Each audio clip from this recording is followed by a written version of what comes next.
नमस्कार दोस्तों। इस कहानी के पिछले भाग में हमने देखा कि संयोगिता के माँ बाप का देहांत हो जाता है और जैसे तैसे उसके मामा मामी उसे घर पर रखने के लिए तैयार होते हैं और उसकी मामी उससे पूरा दिन घर के काम करवाती रहती है और उसे डांटती रहती है। और जब मामी राजदेव के साथ उसे देख लेती है तो कैसा बर्ताव करती है और किस तरह से उसकी शादी राजदेव से होती है और कैसे उसका पूरा परिवार खत्म हो जाता है। और फिर पानी में कूदकर संयोगिता भी आत्महत्या करने की कोशिश करती है और वो बच जाती है। और फिर मुन्ना उसे अपने घर ले जाता है। अब और उसके साथ क्या क्या होगा और उसको कितने दुख झेलने बाकी है, अब वो क्या नया कदम उठाती है, सुनते हैं इस भाग में। अगर आपने कहानी का पिछला भाग नहीं पढ़ा तो जाकर पढ़िए, बहुत ही रोचक कहानी है। अब आगे। शाम होने को थी। रदिया शाम के बर्तन मांजने आ चुकी थी। तीनों काका जानवरों को दाना पानी डाल रहे थे। तभी सामने सुमित्रा के घर में सुखमती महाराजिन आई और आते ही सुमित्रा से बोली, कैसी हो सुमित्रा बहू, कब लौटी पीहर से? सुमित्रा बोली, ठीक हूँ काकी, अभी कल सुबह ही तो लौटी हूँ। आ तो गई हो, लेकिन कुछ पता है अपने पड़ोसियों के बारे में? सुखमती बोली, क्या हुआ काकी, सब ठीक ही तो है। बेचारे मुन्ना को माँ मिल गई, कब से माँ की ममता के लिए तरस रहा था बेचारा, अब देखो तो कितना खुश है। और संयोगिता भी तो इस पे अपनी जान न्यौछावर करती है, किसी की नज़र ना लगे माँ बेटे के प्यार को। सुमित्रा बोली, काहे का माँ बेटे का प्यार, प्रधान जी की नज़रों में खोट आ गया है, तुमने देखा नहीं ठाकुर साहब से उम्र में कितनी छोटी है संयोगिता, 10 साल का फ़र्क होगा दोनों की उम्र में। जवान लड़की देखी नहीं कि अपनी सारी मान मर्यादा भूल गए। तुम्हारी भी तो बेटी है, उस घर में जाती है, कल को उसके ऊपर इन सब बातों का क्या फ़र्क पड़ेगा।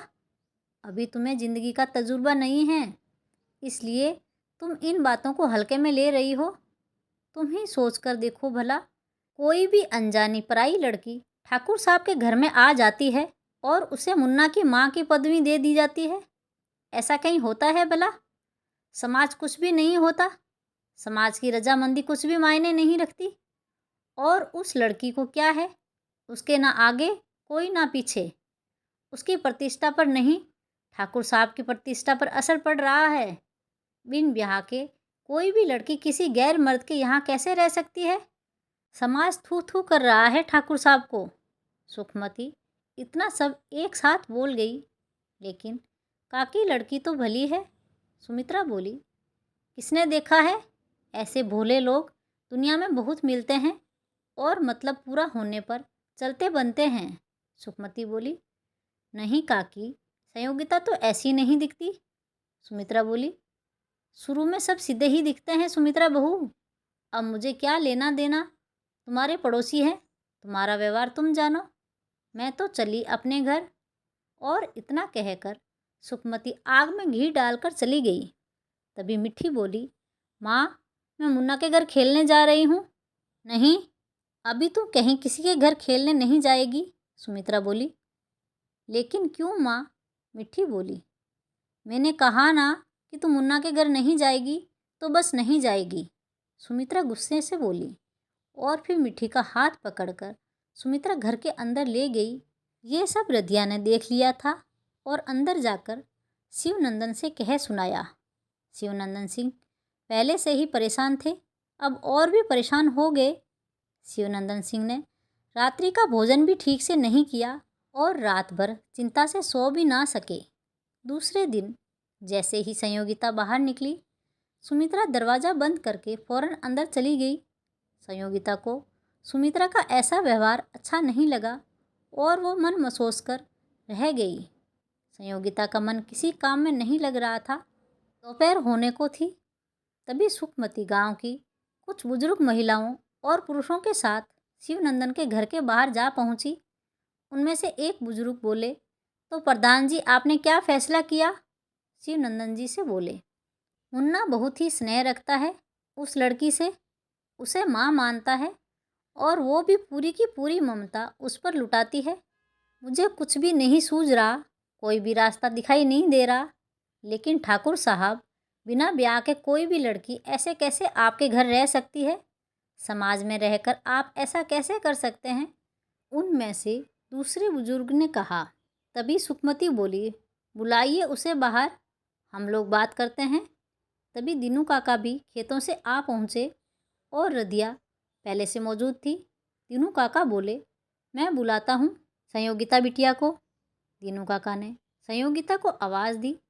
संयोगिता बिटिया, जरा बाहर तो आना। डरी सहमी सी संयोगिता सर पर पल्लू किए हुए बाहर आई। दीनू काका ने सबके सामने पूछा, क्या तुम बच्चे से सचमुच प्यार करती हो?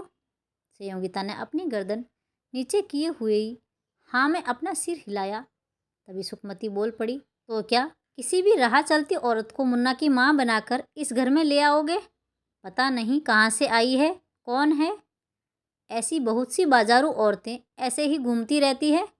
अपना मतलब पूरा होने पर पता नहीं कब बच्चे और ठाकुर साहब का गला काट कर चलती बने। अब शिवनंदन सिंह से बर्दाश्त से बाहर हो गया था। वो सबके सामने चीख कर बोले, बस बस भी करिए आप सब। एक मासूम विधवा पर कोई भी झूठे लाछन लगाए दे रहा है। वो मेरे बच्चे की माँ हैं। अरे, सालों बाद तो मैंने अपने बेटे को इतना खुश देखा है। आप लोगों को रिश्ते से ही मतलब है तो ठीक है। और इतना कहकर शिवनंदन सिंह अंदर गए और फिर गुस्से से तमतमाते हुए बाहर आकर मुट्ठी भर सिंदूर संयोगिता की मांग में भर दिया और बोले, लो, अब आज से ये मेरी ब्याहता है। अब तो आप लोगों को कोई कष्ट नहीं होगा। अब हो गई सबको तसल्ली। यही चाहते थे ना आप लोग? अब कृपा करके आप लोग यहाँ से प्रस्थान कर जाएं। अभी मैं ना तो कुछ सुनने और ना ही कुछ कहने के लायक हूँ। खुद को व्यवस्थित करना चाहता हूँ। और इतना सुनकर सब लोग वहाँ से चले गए।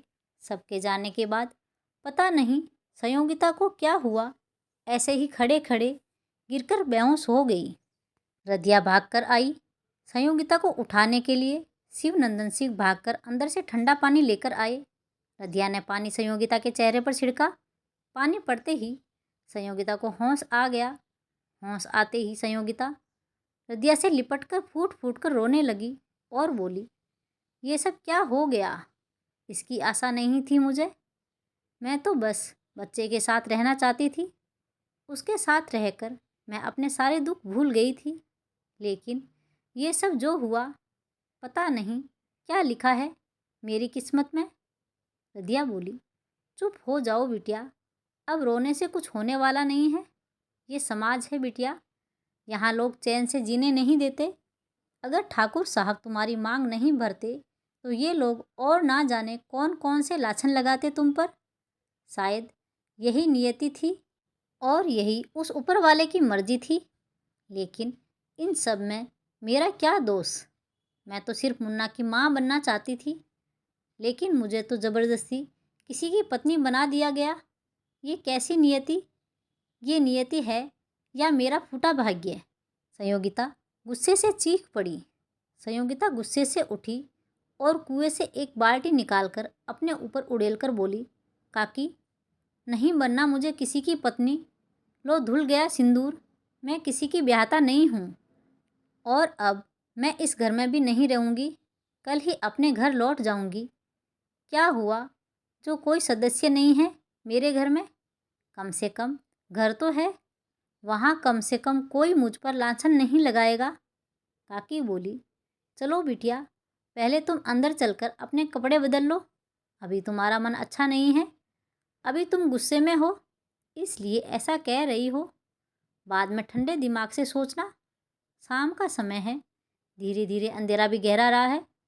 लेकिन शिवनंदन सिंह के घर में रोज़ की तरह चहल पहल नहीं है। आज तो ना अभी तक घर में रोशनी हुई और ना ही रसोई में चूल्हा जलाया गया है। दीनू काका भी अपना काम कर रहे हैं। उधर मुन्ना बार बार संयोगिता से कह रहा है, क्या हुआ माँ, आज तुम बोल क्यों नहीं रही हो और इस तरह से अंधेरे में क्यों बैठी हो? चलो ना, मुझे भूख लगी है, खाना बना दो ना। मुन्ने की बात सुनकर शिवनंदन जी बोले, बेटा मुन्ना इधर तो आना। क्या हुआ बाबा, आपने मुझे क्यों बुलाया? मुन्ने ने पूछा। कुछ नहीं बेटा, आज तुम मेरे पास रहो। आज तुम्हारी माँ की तबीयत ठीक नहीं है ना, तो उसे आराम करने दो। खाना मैं बना देता हूँ। शिवनंदन सिंह बोले। ठीक है बाबा, मुझे पता नहीं था कि आज माँ की तबीयत ठीक नहीं है। अब मैं उसे परेशान नहीं करूँगा, मुन्ना बोला। ठीक है मेरा प्यारा मुन्ना। अच्छा बोल तो क्या खाना बनाऊँ तेरे लिए? शिवनंदन सिंह ने मुन्ना से पूछा। कुछ भी बना लो बाबा, मैं सब खा लूँगा, मुन्ना बोला। ठीक है, तू अब यहीं बैठ या बाहर दीनू काका के पास खेल, लेकिन माँ के पास मत जाना, शिवनंदन बोले। ठीक है बाबा, मैं बाहर शेरू के साथ हूँ। और मुन्ना बाहर जाकर बाड़े में खेलने लगा। शिवनंदन जी ने खाना बनाकर दीनू काका को परोस दिया और मुन्ना को भी दे दिया। मुन्ना के खाना खा लेने के बाद बोले, लो मुन्ना, अपनी माँ को भी खाना खिला आ। ठीक है बाबा। और इतना कहकर मुन्ना थाली लेकर संयोगिता के पास पहुंचा। लो माँ, खाना खा लो, मुन्ना बोला। नहीं बेटा, मुझे भूख नहीं है, तू थाली ले जा, संयोगिता बोली। ठीक है। और इतना कहकर मुन्ना थाली लेकर शिवनंदन जी के पास आ गया।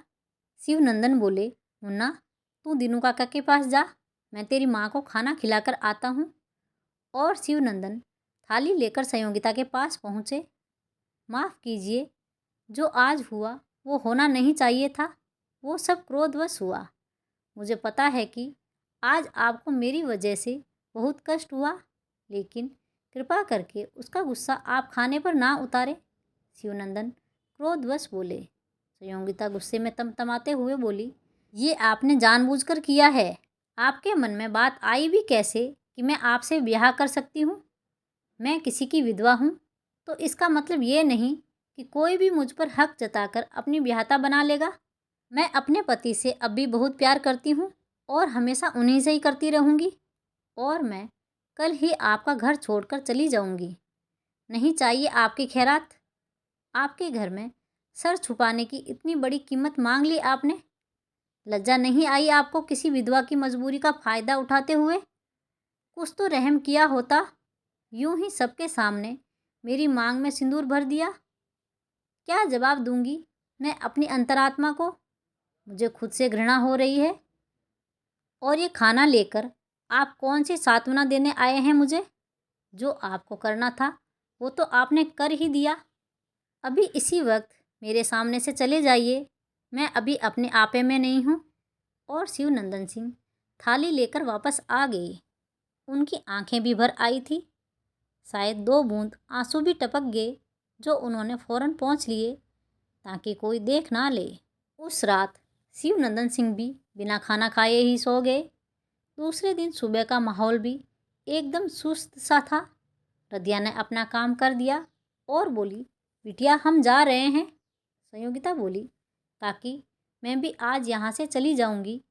रदिया बोली, बिटिया एक बात कहें, अब तुम्हारा इस बच्चे के सिवा कोई नहीं है। वहाँ जाकर भी तुम क्या करोगी? अकेली औरत को ये समाज जीने नहीं देता। पता है बिटिया, हमने अपनी ज़िंदगी अकेले कैसे गुजारी है, ये हम ही जानते हैं। एक विधवा का कोई नहीं होता। और फिर तुम दिल से चाहे ना मानो, लेकिन समाज के सामने तो तुम ठाकुर साहब की ब्याता हो। चांद सा बेटा मिल गया है तुम्हें। और ठाकुर साहब भी दिल के बहुत अच्छे हैं। पूरा गांव उनकी इज्जत करता है। बस हमारे मन में जो बात थी वो हमने कह दी। आगे तुम्हारी मर्जी। अब तुम्हें क्या करना है ये तुम जानो। चली जाओगी तो ठीक है, और अगर नहीं जाओगी तो किसी अनाथ बच्चे की ज़िंदगी संवर जाएगी। अच्छा अब हम जाते हैं। और इतना कहकर रदिया चली गई। रदिया की बातें सुनकर संयोगिता सोच में पड़ गई कि क्या फैसला ले। संयोगिता सोच विचार में थी कि वो यहाँ से जाए या नहीं। तभी मुन्ना भागते हुए आया और बोला, माँ क्या तुम मुझे छोड़कर जा रही हो? नहीं मेरे मुन्ने, मैं तुम्हें छोड़कर भला कैसे जा सकती हूँ? और तुमसे ऐसा किसने कहा? संयोगिता ने मुन्ने से पूछा। वो ना, रदिया काकी कह रही थी, मुन्ना बोला। रदिया काकी तो कुछ भी कहती है। चल मैं स्नान करके आती हूँ, फिर नाश्ता भी तो बनाना है। और ऐसा कहकर संयोगिता चली गई। स्नान करके उसने सूर्य भगवान को जल चढ़ाया और तुलसी चौरे की पूजा की। तभी उसे रसोई से कुछ आवाज़ आती सुनाई दी। उसने जाकर देखा तो शिवनंदन सिंह नाश्ते की तैयारी कर रहे थे। संयोगिता ने कहा, चलिए आप सब छोड़िए, नाश्ता मैं बनाती हूँ। आज बनाकर खिला देंगी आप, लेकिन कल से तो मुझे ही बनाना है, इसलिए आदत डाल रहा हूँ, क्योंकि आज तो आप चली जाएंगी। शिवनंदन सिंह बोले, मैं कहीं नहीं जा रही, अपने मुन्ना को छोड़कर। चलिए आप छोड़िए, संयोगिता बोली और शिवनंदन सिंह सब कुछ छोड़कर चेहरे पर हल्की सी मुस्कान लेकर बाहर चले गए।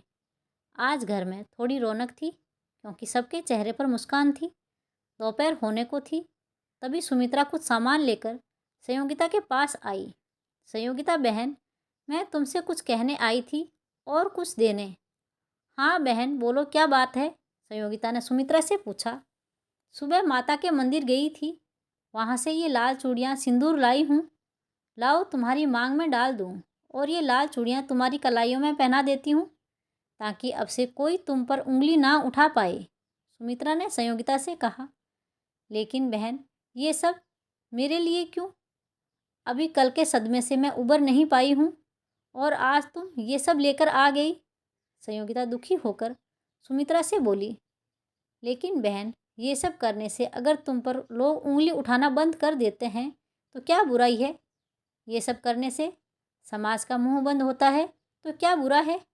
सुमित्रा बोली और सुमित्रा संयोगिता की मांग में सिंदूर भरकर कलाइयों में लाल चूड़ियाँ पहनाकर चली गई। संयोगिता फौरन भागकर अंदर गई और आईने में खुद को देखने लगी।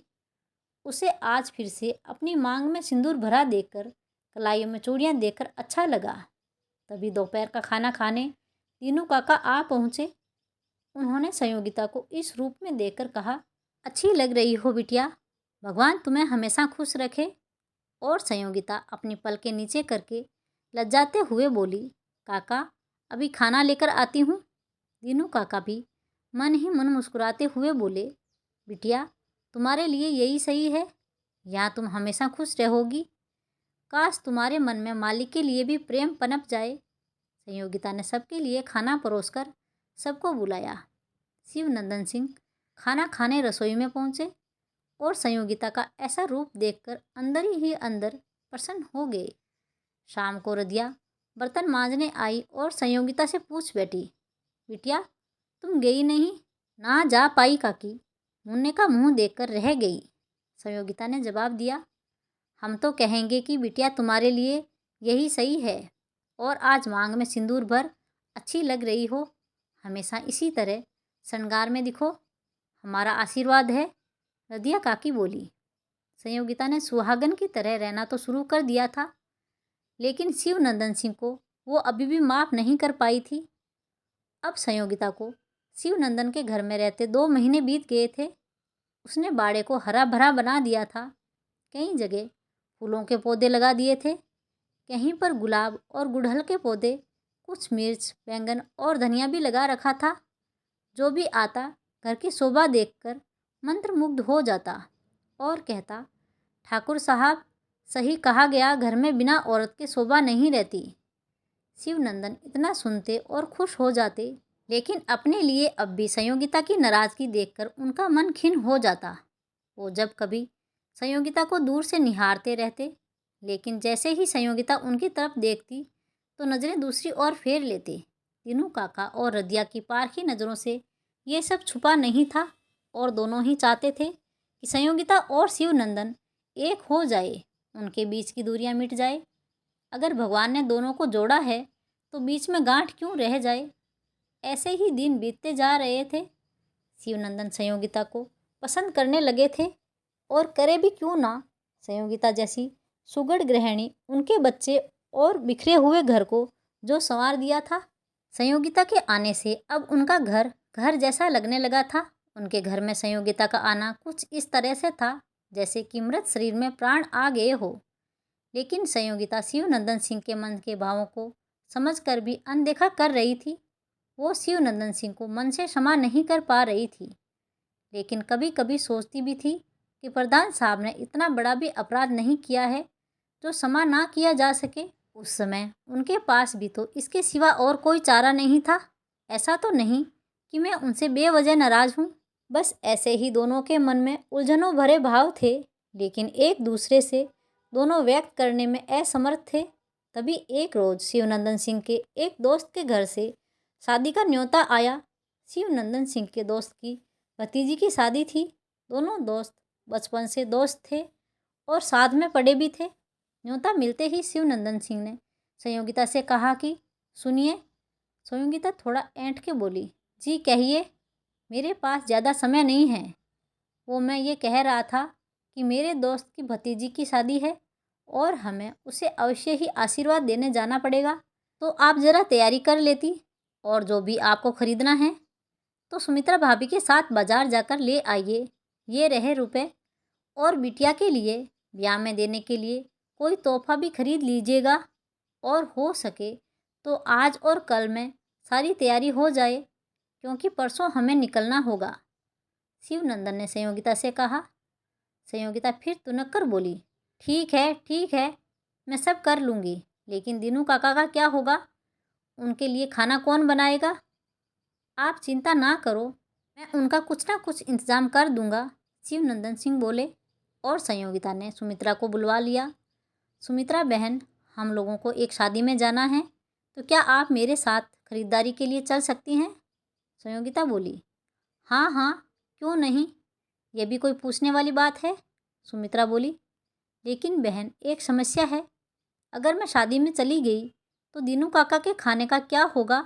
संयोगिता बोली, बस इतनी सी बात, वो मैं सब देख लूँगी, तुम चिंता मत करो, जाने की तैयारी करो। सुमित्रा बोली।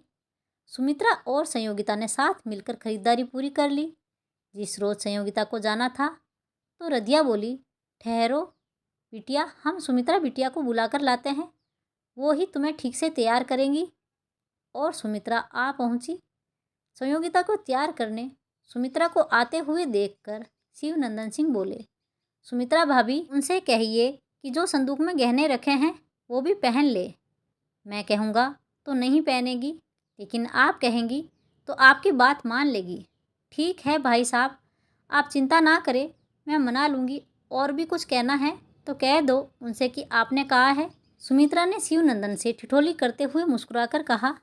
शिवनंदन सिंह अपने सर पर हाथ फेरते हुए शर्माते हुए बोले, कैसी बातें कर रही हैं भाभी, और इतना कहकर बाहर चले गए। सुमित्रा ने संयोगिता को तैयार किया और खुद ही देखकर बोली, लाओ तो जरा काजल का टीका लगा दूं, कहीं नज़र ना लग जाए। तभी मुन्ना और मिठी भी आ पहुँचे। माँ, आज तुम कितनी सुंदर लग रही हो, मुन्ना बोला। रदिया बोली, कसम से बिटिया, बहुत ही ज़्यादा खूबसूरत लग रही हो। भगवान करे तुम्हारा श्रृंगार ऐसे ही बना रहे। वाकई में संयोगिता का रूप लावण्य आज देखने लायक था। बीच से मांग निकालकर बड़ा सा जूड़ा, माथे पर मांग टीका, कानों में झुमके, गले में 5 लड़ियों का सीतारामी हार, गहने, बैंगनी रंग की बनारसी भारी सी साड़ी, हाथों में चूड़ियों के साथ सोने के कंगन, कमर में कमरबंद और पैरों में पायल। आज संयोगिता किसी महारानी से कम नहीं लग रही थी। तभी मुन्ना बाहर से शिवनंदन सिंह का हाथ पकड़कर अंदर लाकर बोला, देखो ना बाबा, आज माँ कितनी सुंदर लग रही है।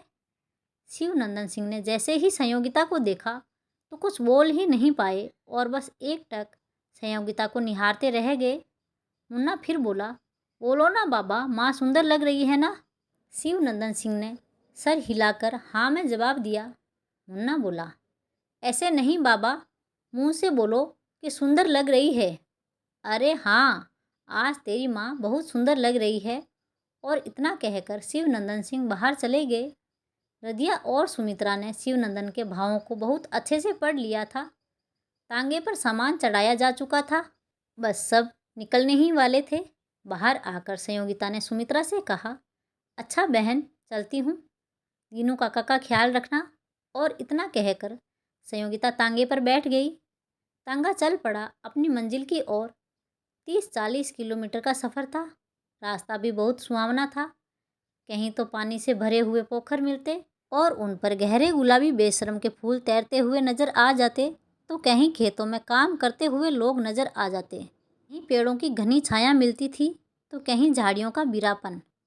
रास्ता भी इतना अच्छा नहीं, कहीं कहीं तो बहुत ही उबड़ खाबड़ था।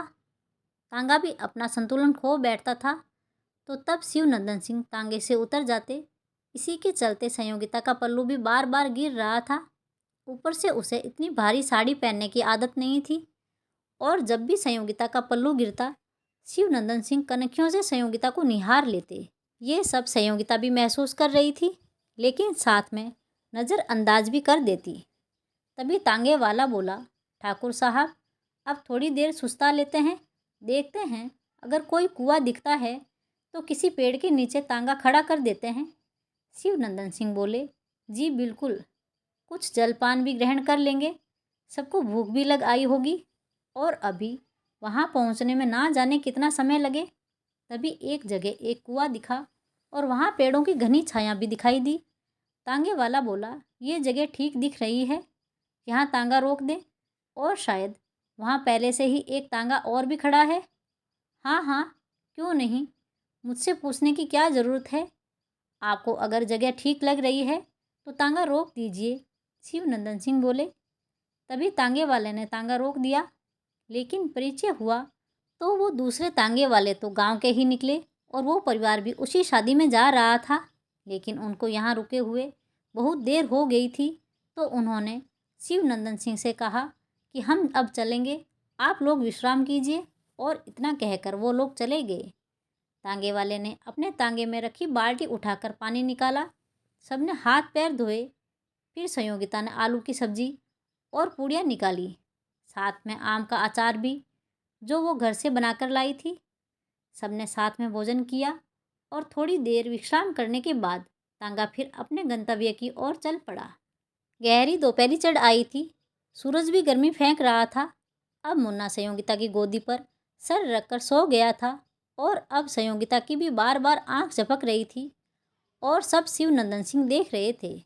फिर से एक बार संयोगिता की आंख झपकी, लेकिन इस बार शिव नंदन सिंह ने अपने कंधे का सहारा देकर संयोगिता के सर को टिका लिया कि संयोगिता ठीक से सो पाए, और ऐसे ही सफ़र जारी रहा। थोड़ी देर बाद संयोगिता की आंख खुली। उसने देखा कि वो शिव नंदन सिंह के कंधे से टिकी है, तो झटपट अपना सर उनके कंधे से हटाकर शिव नंदन को घूर कर देखा। शिव नंदन सिंह भी मुस्कुराकर दूसरी ओर देखने लगे। अब शाम भी होने वाली थी, और रास्ता भी पार हो चुका था। मुश्किल से 2-3 कोस बचा होगा। तभी संयोगिता ने कहा, रोको रोको तांगा रोको। शिव नंदन सिंह ने पूछा, क्या हुआ। संयोगिता बोली, मैंने मोर देखा अभी, मुझे उसे करीब से देखना है।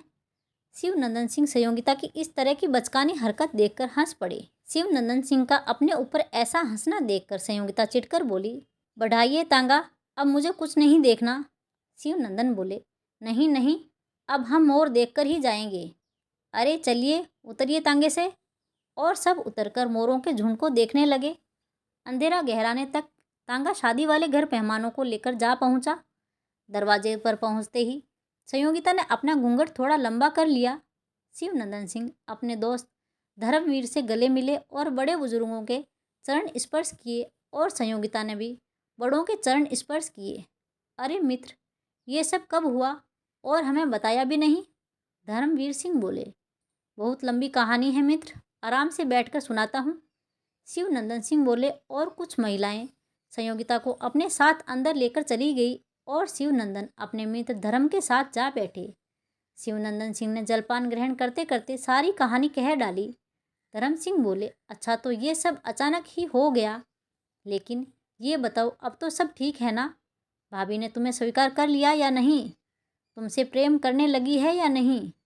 पता नहीं, शिव नंदन सिंह ने उत्तर दिया। पता नहीं, इसका क्या मतलब, हाँ या ना। धर्म सिंह ने पूछा। हाँ मित्र, कुछ पता नहीं, शिव नंदन सिंह ने उत्तर दिया। और तुम्हारी तरफ से, धर्म ने फिर पूछा। वो भी पता नहीं, अभी पूरी तरह से उन पर निर्भर है सब कुछ। बस जिस दिन उन्होंने मुझे स्वीकार कर लिया तो मैं भी ना नहीं करूँगा। शिव नंदन सिंह बोले, मतलब आपको कोई ऐतराज़ नहीं, आप शायद भाभी को पसंद करने लगे। धर्म सिंह बोले। इसी तरह दोनों का वार्तालाप जारी रहा। संयोगिता को महिलाएं भीतर ले गई। धर्म सिंह जी की पत्नी बोली, आओ बहन, संकोच मत करो। भाई साहब ने दूसरा ब्याह भी कर लिया और हमें बुलाया भी नहीं। धर्म सिंह की पत्नी रुक्मणी ने संयोगिता को उलाहना दिया। वो क्या है जीजी, सब इतनी जल्दीबाजी में हुआ कि किसी को बुलाने का मौका नहीं मिला। संयोगिता अपनी सफाई में बोली। तभी शिव नंदन सिंह जी के गांव से आने वाले मेहमान जिनका तांगा रास्ते में मिला था, उनकी पत्नी जानकी बोली, क्यों झूठ बोलती हो बहन, अचानक से सब कैसे हो गया? मैं आप सबको सच्चाई बताती हूँ। हुआ यूं कि ये नदी किनारे बेहोशी में मुन्ना को मिली थी और मुन्ना इन्हें अपनी माँ समझकर घर ले आया। जब गांव के बड़े बुजुर्गों ने प्रधान जी पर उंगली उठाना शुरू कर दिया तो एक दिन प्रधान जी ने गुस्से में आकर इनकी मांग भर दी।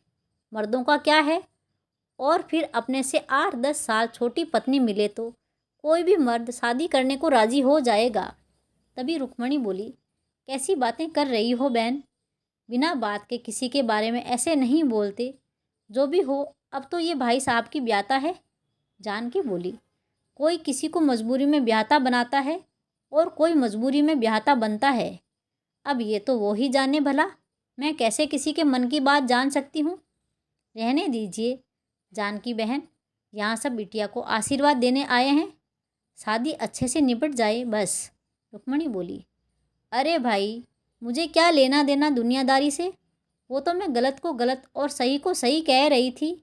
और इतना कहकर जानकी वहाँ से चली गई। खड़े खड़े संयोगिता की बड़ी बड़ी आंखों में टप टप आंसू गिरने लगे। रुक्मणी बोली, चलो हटाओ बहन, तुम भी क्या अपना मन खराब कर रही हो?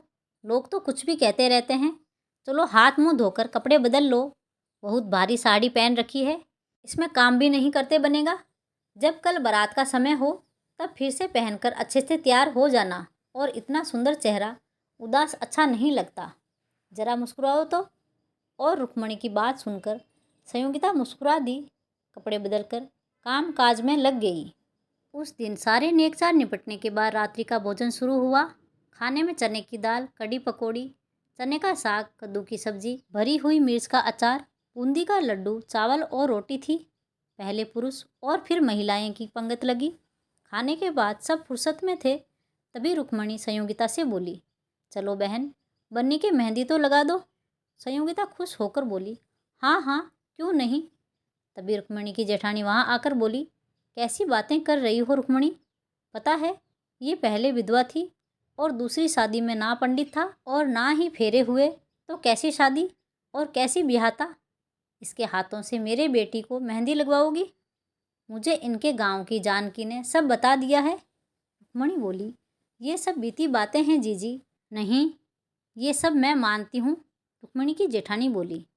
ये सब सुनकर तब तक मुन्ना शिव नंदन सिंह को अंदर लाकर बोला, बाबा, इन काकी ने माँ के बारे में कुछ कहा और माँ की आंखों से आंसू निकल पड़े। तभी रुक्मणी की जेठानी बोली, क्या गलत कहा मैंने? ना पंडित, ना फेरे और ना बाराती, तो फिर कैसी शादी?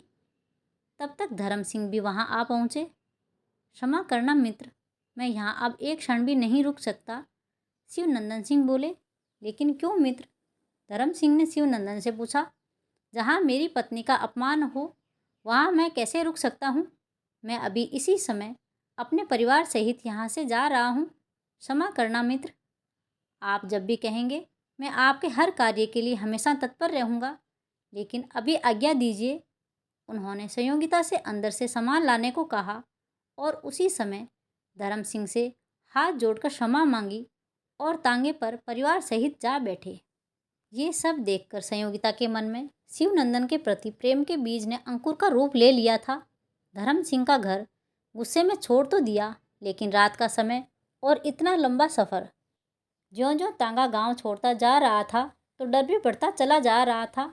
डर सभी रहे थे, लेकिन एक दूसरे से व्यक्त नहीं कर रहे थे।